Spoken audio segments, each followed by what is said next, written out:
প্রিয় দর্শক, আমি জলি আহমেদ যুক্তরাষ্ট্রের নিউ ইয়র্ক থেকে জানাচ্ছি স্নোফলের আপডেট। আপনারা জানেন আমেরিকাতে স্নোফল শুরু হয়ে গেছে। গতকাল রাত থেকে টেম্পারেচার অনেক লো ছিল এবং আজকে সকাল থেকে প্রচন্ড রকম তুষার ঝড় শুরু হয়েছে, যেটি বিগত 10 বছরের মধ্যে সর্বোচ্চ রেকর্ড পরিমাণ তুষার ঝড়। নিউ ইয়র্কে এমন তুষার ঝড় আমি বিগত 5 বছরে দেখিনি।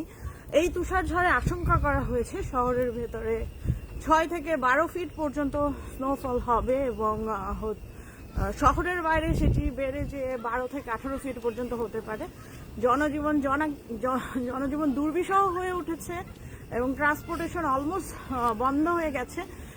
কোনো কোনো জায়গায় ট্রান্সপোর্ট একেবারেই পাওয়া যাচ্ছে না। আপনি দেখতে পাচ্ছেন পেছনে যে প্রাইভেট গাড়িটি যাচ্ছে সেটি আসলে স্নোয়ের জন্য মুভ করতে পারছে না প্রপারলি। রাস্তাগুলো ক্লিন করতে পারছে না। দেখেন ছোট ছোট গলির রাস্তা, যেগুলো বড় রাস্তাগুলো হয়তো ক্লিন করতে পারছে, আমি ঠিক জানি না। বাট আমার বাসার সামনে যে রাস্তাটি রয়েছে সেই রাস্তা ক্লিন করা হয়নি এবং দেখাচ্ছে আপনাদের এখানেই প্রায় 6 ইঞ্চি পর্যন্ত স্নো। এই যে দেখেন, আমার বুট পুরো ঢুকে যাচ্ছে বরফের মধ্যে। স্নো এতটাই স্নোফল হয়েছে এবং রাস্তা বাসার সামনে পিছিল হয়ে গেছে। রাস্তাঘাটগুলো, বাসাগুলো ঢেকে গেছে বরফে এবং বাড়িওয়ালারা বাসা থেকে বের হয়ে এসেছেন। স্নোগুলো ক্লিন করার চেষ্টা করছেন বাসার সামনে থেকে, বিকজ সিটি থেকে নির্দেশনা রয়েছে যেন যার যার বাসার সামনে ক্লিন থাকে, না হলে ফাইন হবে। আর হচ্ছে যে স্কুলগুলো বন্ধ করে ঘোষণা করা হয়েছে। মেয়র মামদানি নির্দেশনা দিয়েছে যেন স্কুলগুলো বন্ধ রাখা হয় অথবা অনলাইন ক্লাস নেওয়ার চেষ্টা করছে। আজকে যেহেতু একটি হলিডে সানডে রয়েছে, সেই জন্য অনেকেই বাসায় অলস সময় কাটাচ্ছেন। কিন্তু যারা কর্মজীবী, আজকের দিনে যাদের জব রয়েছে, তারা আসলে কাজে যেতে হচ্ছে এবং তাদের খুবই চরম ভোগান্তি হচ্ছে, বিকজ পাবলিক ট্রান্সপোর্ট নেই বললেই চলে, একেবারেই নেই বললেই চলে। অনেকের কাছে হয়তো এই স্নোফলটি খুবই উপভোগ্য, আনন্দদায়ক। অনেকে হয়তো মনে করছেন, মজা করছেন, কেউ শাড়ি পরে ভিডিও বানাচ্ছেন। এখানে কিছুক্ষণ আগে আমরা দেখছিলাম আবার বাচ্চারা বের হয়ে স্নো বল বানিয়ে খেলাধুলা করছে অনেকে। কিন্তু যারা আসলে কর্মজীবী তাদের জন্য বিষয়টি খুবই দুর্বিষহ। আর গ্রসারি, এই আবহাওয়া পূর্বাভাস আমরা 2-3 দিন আগেই পেয়ে গিয়েছিলাম এবং গ্রসারি করে অনেকে বাসায় স্টক করে রেখে দিয়েছে। আমরা দেখেছি ওয়ালমার্ট, টার্গেটে অলমোস্ট খালি হয়ে গেছিল, কোনো ধরনের গ্রসারি পাওয়া যাচ্ছিল না তেমন। আর হচ্ছে যে বাংলা গ্রসারিগুলোতেও খালি হয়ে গিয়েছিল।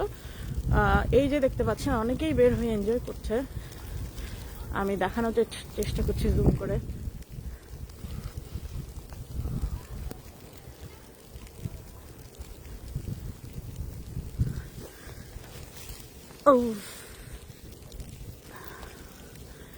সো আমি যুক্তরাষ্ট্রের নিউ ইয়র্কের জ্যামাইকাতে থাকি। আমি দেখাচ্ছি আপনাদের যে গলির ভেতরে রাস্তাঘাটগুলোর মধ্যে কি ধরনের বরফ জমে আছে এবং জনজীবন দুর্বিষহ, বের হওয়ার কোনো উপায় নেই। এই যে কি পরিমাণ স্নো, রাস্তায় চলার কোনো উপায় নেই, যে কোনো সময় একটা দুর্ঘটনা ঘটতে পারে।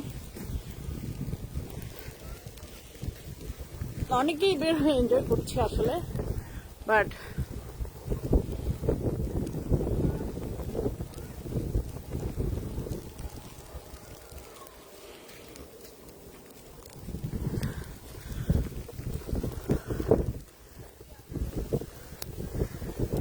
যেমনটি বলছিলাম দর্শক, মেয়র মামদানি জরুরি ঘোষণা দিয়েছে যে যার মোটামুটি খুব প্রয়োজন ছাড়া কেউ যেন বাসা থেকে বের না হয়, এই ধরনের নির্দেশনা দেওয়া হয়েছে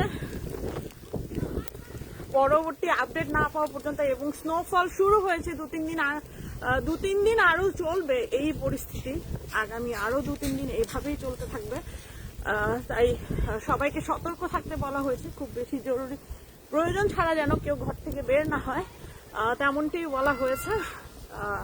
প্রচন্ড রকম বাতাস, স্নোফল, ফিল লাইক -18 এরকম অবস্থায় রয়েছে অবস্থাটি।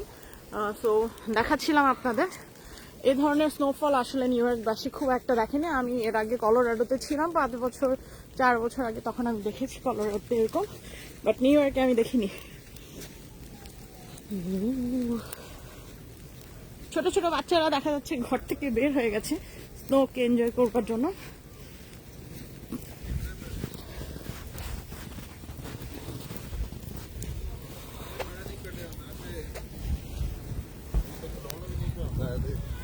যেমনটি আপনারা দেখতে পাচ্ছেন, যারা বাড়িওয়ালা আছে বাসা থেকে তারা বের হয়ে স্নো ক্লিন করছে। যে কোনো সময় একটা দুর্ঘটনা ঘটতে পারে। এই যে দেখেন,